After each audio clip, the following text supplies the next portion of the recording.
Bienvenidas y bienvenidos a la segunda parte del cuarto módulo de este diplomado que con mucho esfuerzo y dedicación hemos preparado a través del Comité de Trata de Personas para ustedes. Mi nombre es Emilia Bucio y actualmente soy directora de Transparencia y Acceso a la Información del Ayuntamiento de Morelia. Formo parte del Comité de Trata de Personas en representación del presidente municipal de Morelia, Michoacán. Primero quiero felicitarlos por llegar el día de hoy hasta aquí. No es fácil seguir el ritmo, ni mucho menos cumplir con todas las actividades académicas. Tampoco es fácil adentrarse a este mundo del delito de trata de personas. En lo personal, quiero decirles, yo considero que la exposición continua a atender estos delitos debilitan mucho las emociones, nutren el miedo e incluso se puede desarrollar algo de ansiedad en los servidores públicos. Sin mencionar que todo ello es parte del síndrome de burnout y por lo tanto pues se requiere un desfogue emocional y terapéutico. Entonces doblemente quiero reconocerlos, quiero felicitarles porque a pesar de lo cruel e inhumano que ustedes han encontrado en estas sesiones que hemos platicado todo este tema, siguen aquí, siguen aprendiendo y están por supuesto construyendo mejores servidores públicos para dar lo mejor de ustedes. Entonces, bueno, para recapitular con este módulo y con la sesión anterior, en este módulo 4, hablamos en la sesión anterior de cómo cerrar las puertas a los tratantes, protegiendo nuestra privacidad. Pero el día de hoy vamos a hablar del acceso a la información y vamos a hablar de cómo abrir las puertas de las instituciones para entender el problema. Debemos entender que el acceso a la información no es solo un derecho humano, es el primer paso para una prevención basada en evidencia y no estar haciendo acciones en base a suposiciones. Entonces, acompáñenme.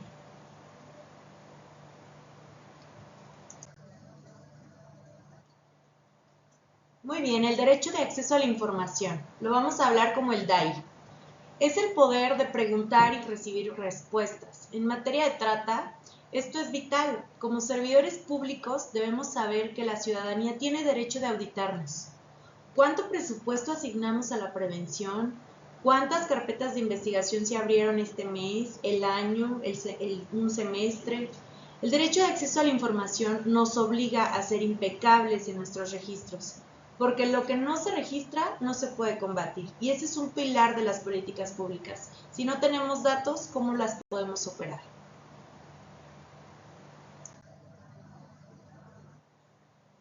Es importante que entendamos que en el mundo delictivo existe algo que llamamos la cifra negra.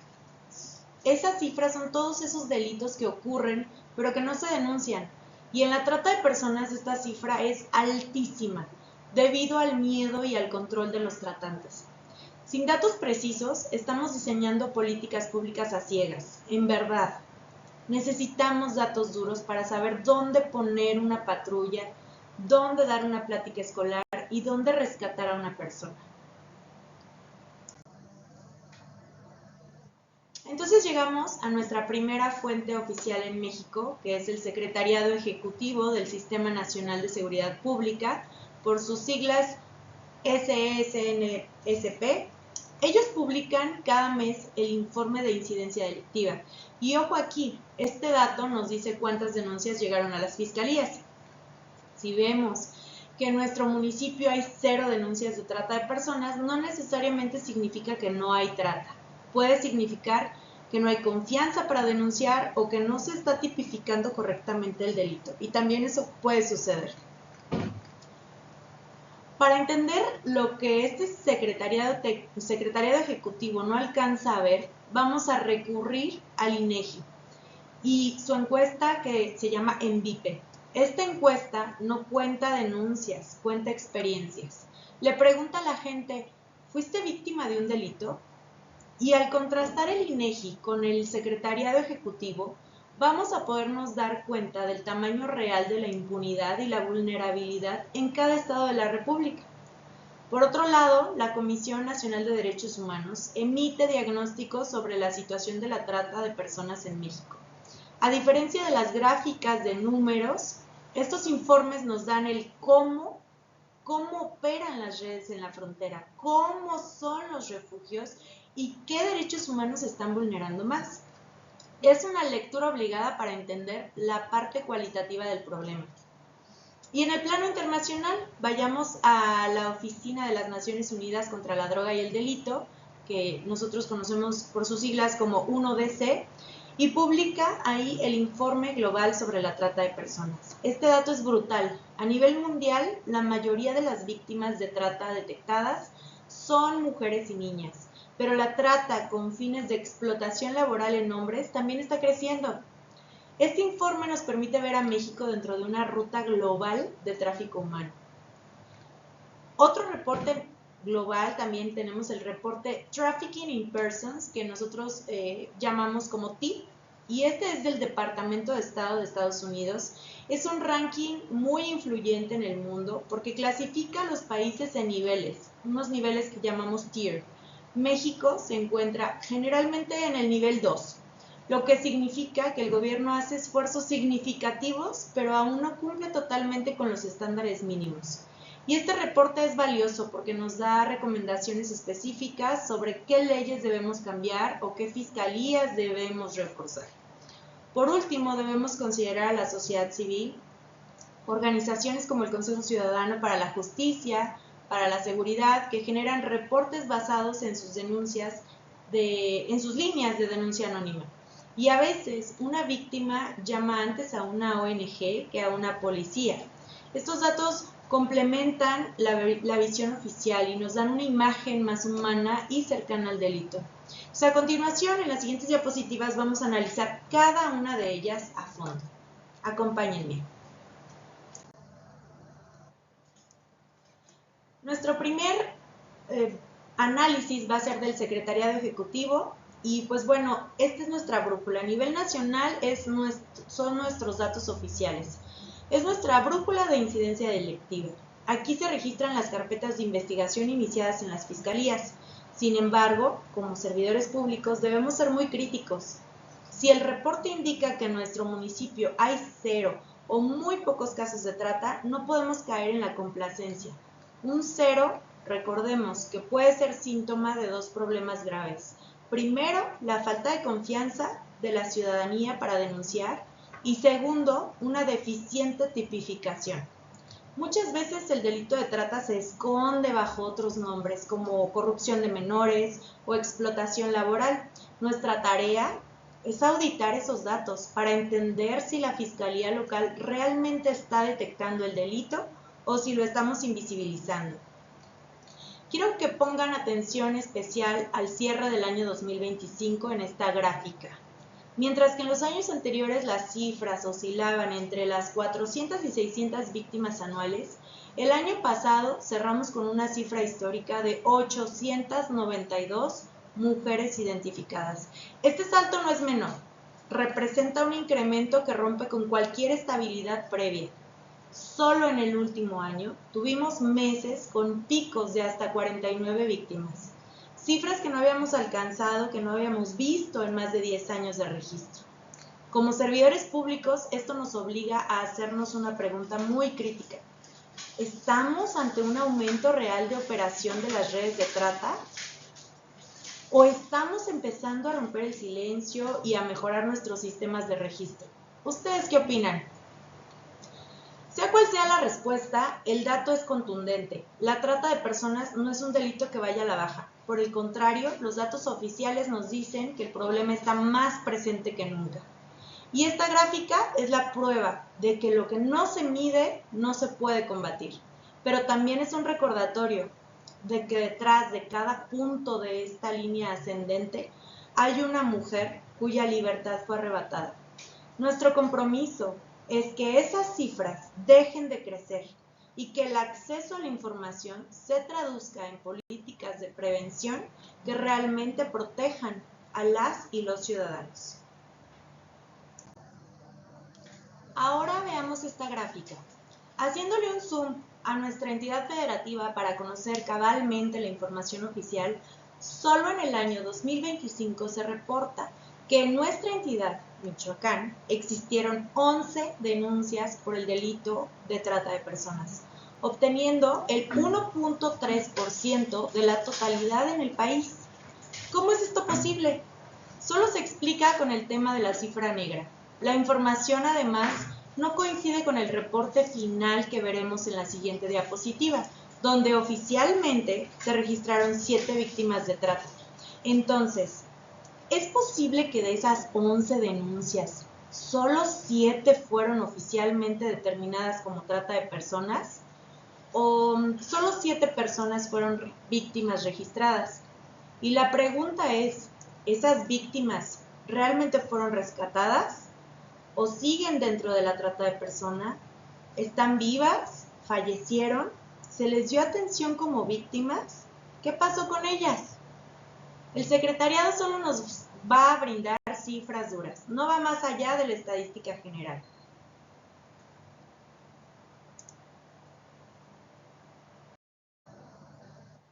Pasemos a la realidad de nuestra casa, Michoacán. Según el último informe del secretariado que tienen en pantalla, en todo el año 2025 solo se registraron 7 carpetas de investigación por trata de personas en nuestro estado. ¿Realmente creemos que un estado con casi 5 millones de habitantes y rutas de tránsito importantes solo hubo 7 víctimas? Aquí es donde el dato que el secretariado nos ofrece nos debe de hacer ruido. Si comparamos esos 7 casos de trata contra las más de 13,000 llamadas por violencia familiar que recibió el 911 en Michoacán, lo que estamos viendo no es una ausencia del delito, sino una crisis de clasificación. Muchas de esas llamadas por violencia o esas denuncias por extorsión son en realidad el origen o el contexto de una red de trata que no estamos sabiendo identificar. El secretariado nos da el número, pero nuestra labor como servidores públicos es ver el silencio que hay detrás de ese número. Nuestro Michoacán, al estar en el lugar 16, justo a la mitad de la tabla, corre el riesgo de caer en la ceguera estadística.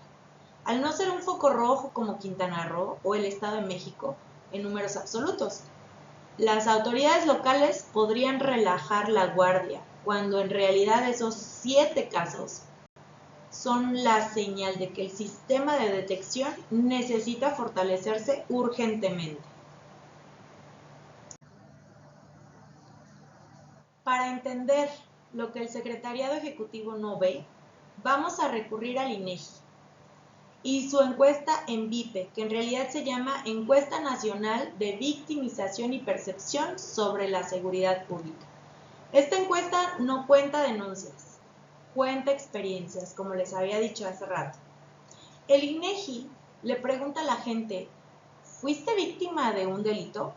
Y al contrastar el INEGI con el Secretariado Ejecutivo, podemos ver el tamaño real de la impunidad y la vulnerabilidad en cada estado de la República.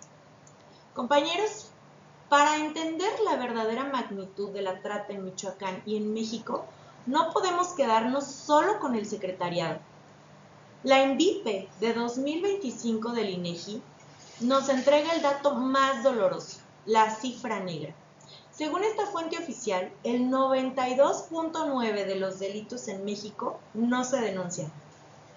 Ojo, se los voy a repetir. El 92.9% de todos los delitos en México no se denuncian.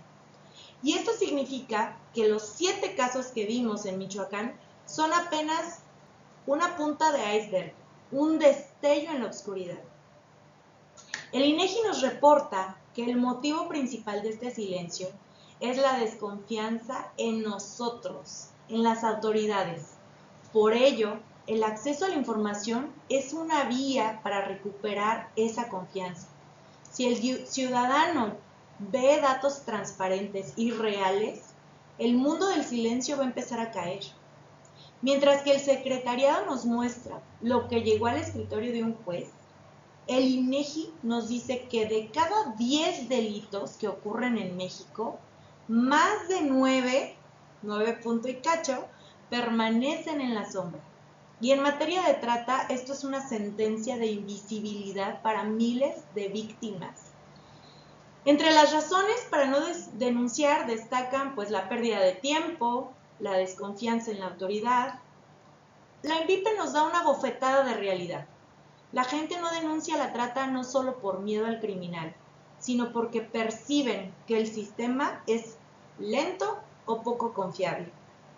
Como servidores públicos, nuestra meta es reducir este costo de oportunidad para la víctima.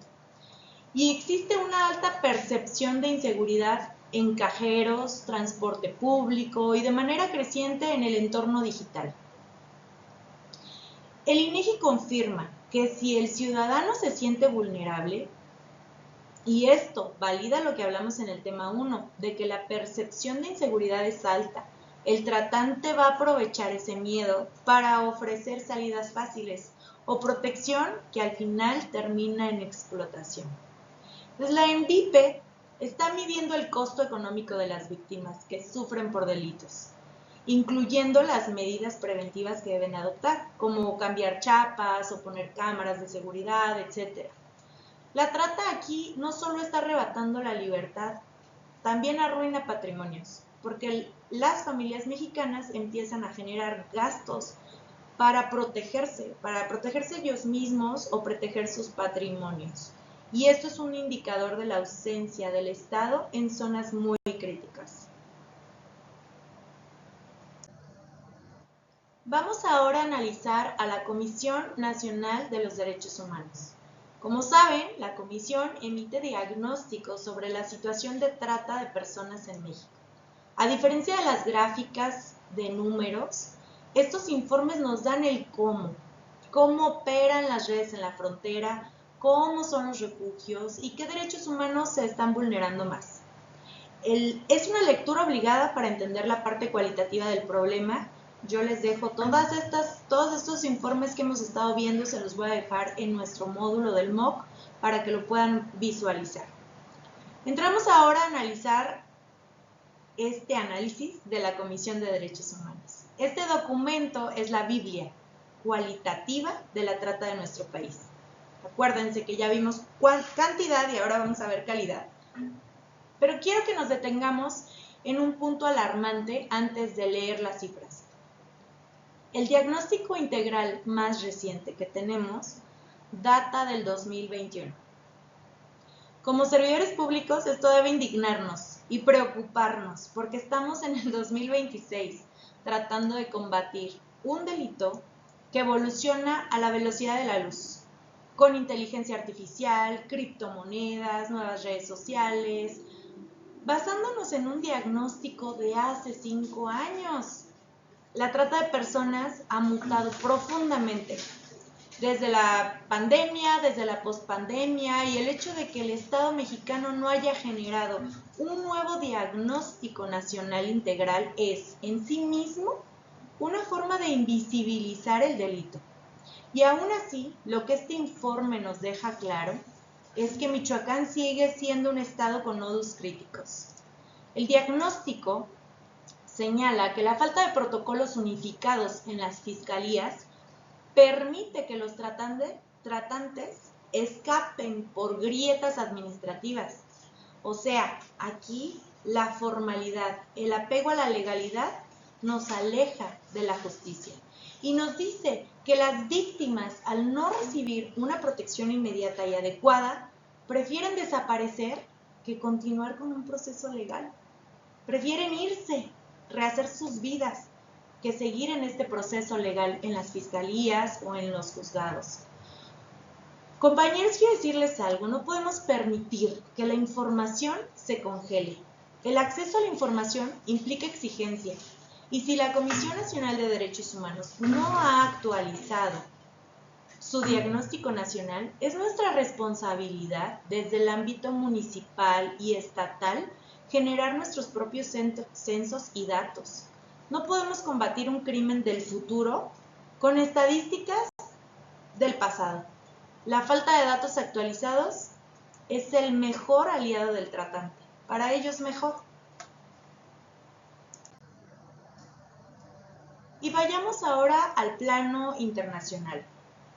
La Oficina de las Naciones Unidas contra la Droga y el Delito 1DC. Ellos publican el Informe Global sobre la Trata de Personas. El informe global sobre esta trata de personas es una publicación bienal, o sea, cada 2 años, elaborada por la Oficina de las Naciones Unidas contra la Droga y el Delito para analizar este crimen a nivel mundial, regional y nacional. Estas fuentes documentan diversos periodos de recolección de datos, detallando los patrones de tráfico, las rutas de las víctimas y las respuestas legales adoptadas por más de 150 países. Los informes examinan factores críticos como el impacto de la pandemia de COVID-19, la explotación en zonas de conflicto y las tendencias específicas en continentes como África, además de ofrecer estadísticas sobre persecución penal y condenas. El archivo busca fortalecer la cooperación internacional bajo el marco de los Objetivos de Desarrollo Sostenible. En conjunto, representan una herramienta esencial para comprender la magnitud de la explotación humana y evaluar la eficacia de las políticas globales para combatirlas. Las fuentes, además, reconocen que formas de trata como el trabajo forzoso pueden estar subrepresentadas porque se detectan y notifican con menos frecuencia que la explotación sexual. Esto sugiere que la UNODC, como entidad emisora, depende críticamente de la capacidad de respuesta y transparencia de cada país. Y este dato es brutal. A nivel mundial, la mayoría de las víctimas de trata detectadas son mujeres y niñas, pero la trata con fines de explotación laboral está creciendo exponencialmente en hombres. Entonces, este informe nos va a permitir ver a México dentro de esta ruta global de tráfico humano. También les dejo este informe dentro de los recursos del MOC.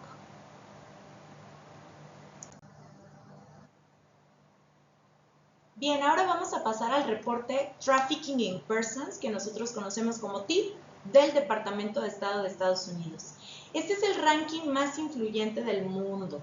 Aquí clasifica a los países en niveles tier, donde México está generalmente en el nivel 2, lo que significa que el gobierno hace esfuerzos significativos, pero aún no cumple totalmente con los estándares mínimos.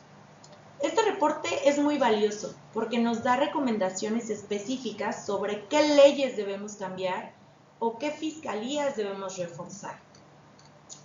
El objetivo de este reporte, a diferencia del informe de la UNODC, es que es una evaluación global basada en un mandato de la Asamblea General de la ONU. El reporte TIP es una herramienta diplomática y de política exterior de los Estados Unidos, cuyos objetivos principales son: el primero, evaluar los esfuerzos gubernamentales.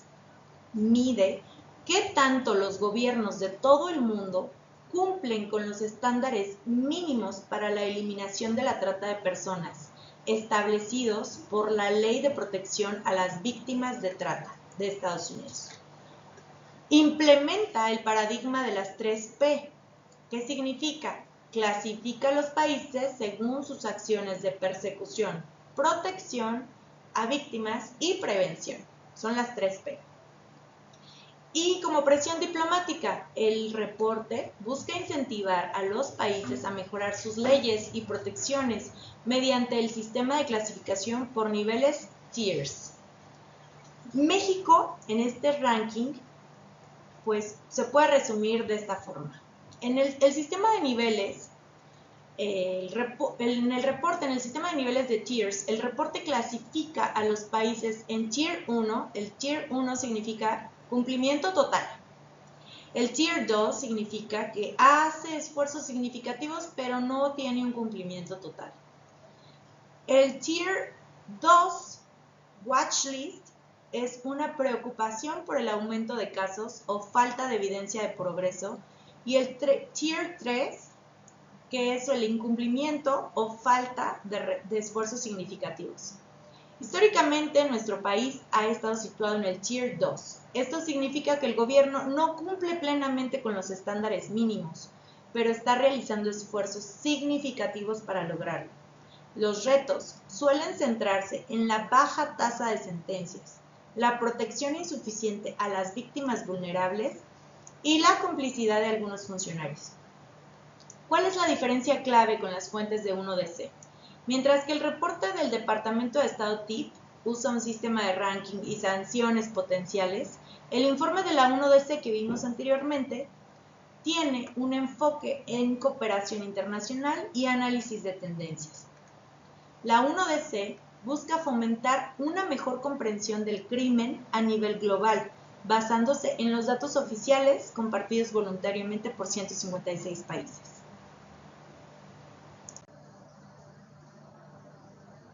Ahora vamos a otro tema súper interesante. Como servidores públicos, ustedes deben conocer la Plataforma Nacional de Transparencia. Sí o sí, no hay opción a no la conozco o jamás la he conocido. Porque ahí es donde se publican todas las actividades que ustedes realizan, todos los sujetos obligados que reciben recurso público, tienen que subir aquí la información que han generado en sus dependencias. Y no sirve solo para responder solicitudes o para hacerlas.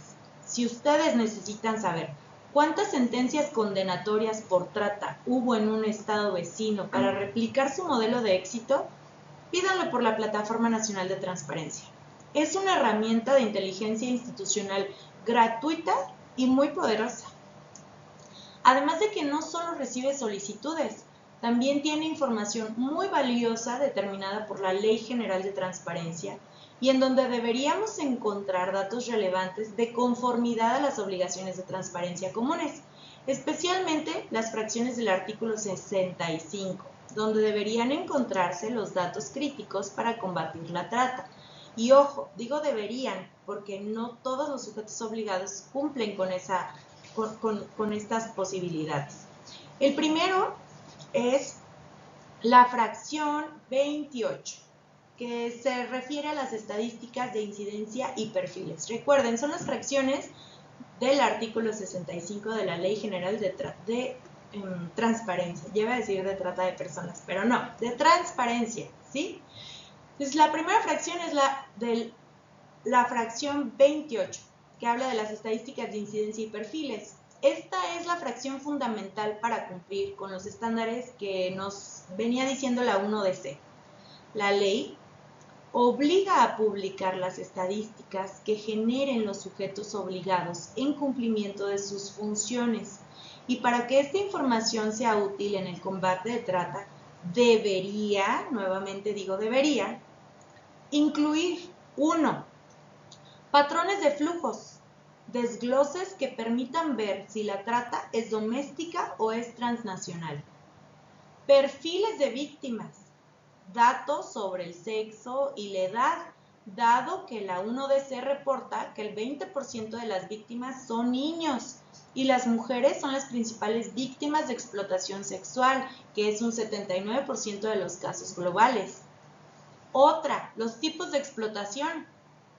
Deberíamos de tener ahí información sobre la diferenciación entre la explotación sexual, el trabajo forzoso, que dicen ser un 18% global, y las demás formas de trata de personas. Otra fracción que nos puede ayudar y que debería de tener información sobre trata de personas es la fracción 34. En la fracción 34 vamos a hablar de la eficacia de la justicia penal. Como vimos, si ustedes ya alcanzaron a revisar el informe de la 1DC, basa gran parte de su evaluación global en las tendencias de detecciones y condenas. La fracción 34 de la Ley General de Transparencia obliga a publicar las resoluciones emitidas en procesos seguidos en forma de juicio. El acceso a las versiones públicas de estas sentencias nos permitiría a nosotros analizar el número de procesamientos y condenas reales en México.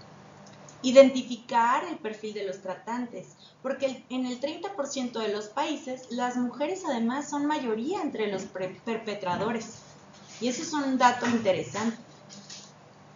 Otra fracción que nos va a servir es la fracción 14.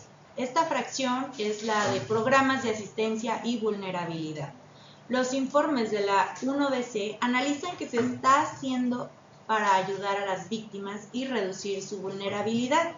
En la fracción 14 se obliga a transparentar los programas de subsidio, estímulos y apoyos. Es particularmente relevante el inciso Q, que exige un padrón de beneficiarios con datos de edad y sexo, lo cual coincide directamente con la necesidad de monitorear la asistencia a víctimas vulnerables como niños inmigrantes. Otra fracción es la fracción 5. La fracción 5 es la evaluación de resultados e indicadores. Los sujetos obligados tienen que demostrar ahí esos resultados e indicadores según sus evaluaciones. La 1DC, recordemos, evalúa el progreso desde la entrada en vigor del protocolo de 2003 y la ley, como tal, la ley de transparencia, nos exige publicar indicadores relacionados con temas de interés público que permitan rendir cuentas de los objetivos y resultados. Estos indicadores, si estuvieran publicados, servirían muchísimo para medir la efectividad de las políticas nacionales frente al Plan de Acción Mundial de la ONU, pero no lo tenemos, o pocos son los que llegan a publicar información ahí. Otra fracción son las fracciones 27 y 33. Aquí tenemos los informes de actuación y recomendaciones. En la fracción 27, que son los informes, se obliga a los sujetos obligados a publicar los informes que generen los sujetos obligados por ley, lo cual debería incluir los reportes anuales sobre la situación de la trata de personas. Y no la encontramos ahí. Otra fracción es la fracción 33. En la fracción 33 es fundamental porque ahí salen las recomendaciones de derechos humanos. Es fundamental esta fracción porque van a transparentar las acciones tomadas ante recomendaciones de organismos internacionales y nacionales de derechos humanos, dado que la trata está íntimamente ligada a violaciones graves de estos derechos. De acuerdo al artículo 57 de la Ley General de Transparencia, la información publicada en estas fracciones debería ser veraz, confiable, oportuna, integral y accesible. Además, en el artículo 60 se especifica que las obligaciones de transparencia deben publicarse con perspectiva de género y discapacidad cuando corresponda, lo cual es esencial para visibilizar la desproporción de mujeres y niñas en este delito según los datos de la 1DC. Actualmente, es importante recordar que la administración de la Plataforma Nacional de Transparencia y la vigilancia de estas obligaciones recae en la Secretaría Anticorrupción y Buen Gobierno. El futuro de la prevención es la georreferenciación. Vamos a pasar ahora a la tecnología que nos permite ver lo invisible. La georreferenciación.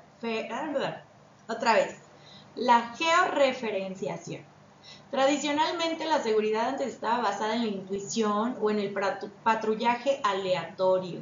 Hoy, gracias al acceso a la información y a los datos abiertos, podemos aplicar lo que llamamos inteligencia geoespacial. ¿Y qué significa esto? Significa que los datos nos dan ojos donde antes solo teníamos sospechas. Si nosotros tomamos el mapa de nuestra ciudad, en este caso de nuestro estado, y empezamos a cruzar capas de información, la realidad de la trata va a emerger con una claridad aterradora. Primero deberíamos marcar las zonas con alta deserción escolar, porque ahí tenemos a nuestros jóvenes más vulnerables, aquellos que han perdido el vínculo protector de la escuela y de su familia. Luego encimamos la capa de infraestructura urbana, colonias sin alumbrado público o zonas de punto ciego o transporte irregular. Ahí cruzamos las denuncias de desaparición y los reportes de llamadas de emergencias. Cuando cruzamos esas tres capas, el mapa nos va a gritar: aquí es donde el tratante tiene un escenario perfecto. Un lugar sin luz, con jóvenes fuera de las aulas y con antecedentes de desaparición, no es solo un punto en el mapa, es un centro operativo de reclutamiento. Compañeros, el uso de datos abiertos no es para llenar bases de datos, es para poner exactamente dónde poner una luminaria. Tenemos que saber eso y para eso son esas bases de datos. ¿Dónde llevar una plática de prevención escolar? No nada más estar hablando en cada escuela que se nos ocurre, hay que tener una visión, a largo plazo con datos reales. ¿Y dónde debe de estar una patrulla en el horario crítico? La georreferenciación nos permite dejar de ser reactivos y empezar a ser quirúrgicos. La prevención efectiva no es un golpe de suerte, es ciencia aplicada a la seguridad humana. Entonces, como les decía, la transparencia no debe ser reactiva, solo estar esperando a que nos pregunten. No, tenemos que ser proactivos. Como autoridades, deberíamos tener en nuestros portales municipales, estatales y federales rutas de apoyo, estadísticas locales actualizadas y alertas de reclutamiento. Si el ciudadano tiene la información a la mano antes de que el delito ocurra, la transparencia se convierte en prevención pura. La transparencia proactiva, según la Ley General de Transparencia de 2025, no es solo una buena práctica, es una obligación. Es una obligación legal diseñada para generar conocimiento público útil, y eso es bien importante que lo sepan. Este conocimiento debe optimizar la toma de decisiones de la ciudadanía. En el contexto de la trata de personas, fíjense bien, esta herramienta permite pasar de una actitud administrativa de espera a una de prevención pura. Debemos actuar como un escudo de la sociedad. Esa es nuestra finalidad como servidores públicos. ¿Y cómo nos va a apoyar la transparencia proactiva? Primero, pues tiene que reducir las asimetrías de información. La ley establece que la transparencia debe servir para disminuir asimetrías de la información. Al publicar proactivamente alertas de reclutamiento y listas de agencias certificadas, la autoridad va a eliminar el vacío informativo que los tratantes aprovechan para engañar a las víctimas potenciales con falsas promesas de empleo. Segundo, va a fomentar la transparencia con sentido social. Los artículos 50 y 51 de la ley facultan a las autoridades para incentivar la publicación de información sobre temas prioritarios, según la demanda de la sociedad. En Michoacán y en otros estados, esto se traduce en portales que no solo contienen reglamentos o directorios, sino rutas de apoyo directas para poblaciones vulnerables. Tercero, la transparencia proactiva convierte los datos en prevención, mientras que la transparencia reactiva entrega estadísticas históricas después de que uno las solicita. La proactiva va a utilizar los patrones detectados por la 1DC, como el hecho de que el 79% de la trata es para explotación sexual y el 20% de las víctimas son niños, para lanzar campañas preventivas focalizadas antes de que el delito ocurra. También la transparencia proactiva va a optimizar la respuesta colectiva. Al publicar estadísticas locales actualizadas en la fracción 28 del artículo 65, los ciudadanos y organizaciones civiles pueden identificar las zonas calientes o nuevas modalidades de enganche, fortaleciendo la respuesta colectiva que la 1DC considera esencial para combatir este crimen global. Compañeros, aquí quiero hacer una apreciación bien fuerte. El acceso a la información no debe ser un buzón de quejas, debe ser un escudo. La transparencia proactiva significa que como autoridades en Michoacán no vamos a estar esperando a que una mamá nos esté preguntando por la Plataforma Nacional de Transparencia si una agencia de empleo es real o no. Nosotros debemos estar publicando proactivamente la lista de agencias certificadas, los teléfonos de ayuda y las alertas de nuevas modalidades de enganche. Informar antes de que el delito ocurra es quitarle el oxígeno a los tratantes. Por último, pero no menos importante, la sociedad civil organizada. Este es fundamental en la lucha contra la trata de personas, porque aquí estamos actuando en la prevención, la detección, la denuncia y la protección integral de las víctimas mediante redes de apoyo. Vamos a tener incidencia en políticas públicas y sensibilización. Estas organizaciones complementan la labor del Estado, son aliados porque nos brindan asistencia jurídica a los ciudadanos, brindan refugio a mujeres jóvenes entre 18 y 30 años y más grandes, brindan refugio a niñas, niños y personas migrantes vulnerables. No olvidemos mirar a la sociedad civil. Estas organizaciones, como el Consejo Ciudadano para la Seguridad y Justicia y otras, generan reportes basados en sus líneas de denuncia anónima. A veces, una víctima se siente más cómoda de llamar a una ONG antes que a la misma policía. Y estos datos nos ayudan a complementar la visión oficial y nos dan una imagen más humana y cercana del delito. ¿Qué roles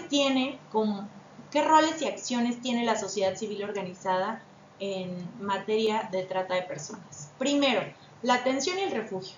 Organizaciones como International Justice Mission y otras locales brindan asistencia directa, apoyo legal, refugio a víctimas de explotación sexual y laboral.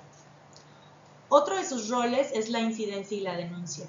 A través de investigaciones y redes, nos ayudan a visibilizar zonas de alto riesgo. Ejemplo es la Huasteca, el Bajío, y presionan para la creación de leyes más efectivas. Otro de sus roles es la prevención y sensibilización. Ellos realizan campañas de concientización para reducir la vulnerabilidad ante el engaño y el rapto. Y en coordinación, porque trabajan de la mano con instituciones nacionales, estatales y municipales para fortalecer los mecanismos de respuesta. Debemos ser humildes. El gobierno no puede solo. La sociedad civil llega a veces a donde nosotros no podemos entrar. Organizaciones de la sociedad civil reciben miles de reportes que a veces no llegan al secretariado ejecutivo por miedo a la autoridad. Entonces, si integramos los datos de estas organizaciones en nuestro diagnóstico estatal, nos va a dar una visión de 360 grados. El acceso a la información también es saber escuchar las cifras que vienen de la propia ciudadanía.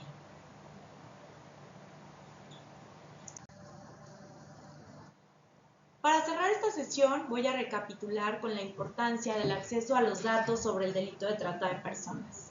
Ya vimos que esta información transforma un crimen oculto en un problema que puede ser analizado y combatido con estrategias muy precisas. Según las fuentes que analizamos, la importancia radica en los siguientes puntos clave. Primero, fomentar una comprensión profunda del crimen, un mejor entendimiento e identificación de, 1, las formas de explotación. Por ejemplo, nos están revelando que la explotación sexual es la más común, seguida del trabajo forzoso, el cual podría estar subrepresentado debido a menores tasas de detección.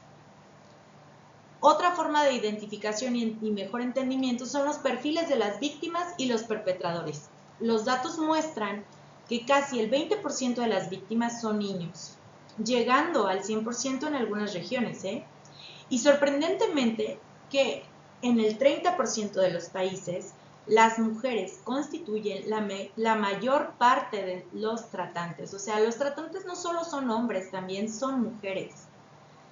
Dinámicas geográficas. Contrario a la creencia popular, la mayoría de la explotación ocurre cerca del hogar, siendo la trata intrarregional y doméstica la forma mayoritaria.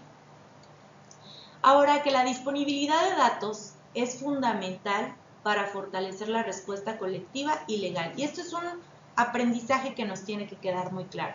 Y esto se logra solamente mediante el seguimiento de acciones legales. Los informes documentan los pasos legales tomados, el número de casos reportados y las condenas obtenidas.